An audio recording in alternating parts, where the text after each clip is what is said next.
В Общественной палате обсудили проект территориальной схемы по обращению с ТКО. По информации регионального Минприроды, обновленная схема предусматривает строительство полигонов, мусоросортировочных станций и установок термодеструкции. 2 в Воркутинском районе, по 1 в Усть-Цилимском и на левом берегу реки Печора.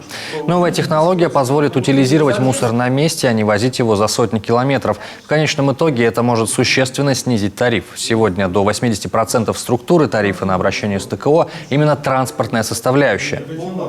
И вот сегодня тоже упоминалось на заседании, что нам не надо идти по пути, как в Европе, да, по мусоросжигательному пути, надо применять современные методы деструкции отходов, и с помощью которых после которых появляются полезные продукты в виде, значит, углеродсодержащих жидкостей, там, печного топлива, в виде остатков, которые могут применяться в строительстве. Проект строительства установок термодеструкции должен пройти экологическую экспертизу и общественные слушания. Вопросов в территориальной схеме немало. В частности, эксперты заострили внимание на отсутствие пока внятных расчетов по объему производимого мусора.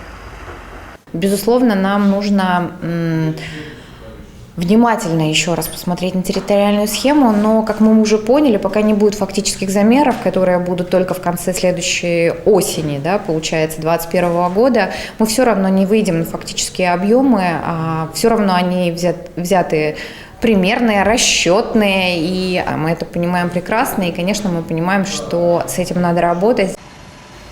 Проект территориальной схемы по обращению с ТКО вынесут на широкое общественное обсуждение, в том числе и на электронных площадках. Документ надо принять не позднее 25 декабря. К этому времени ожидается тарифный перерасчет на следующий год.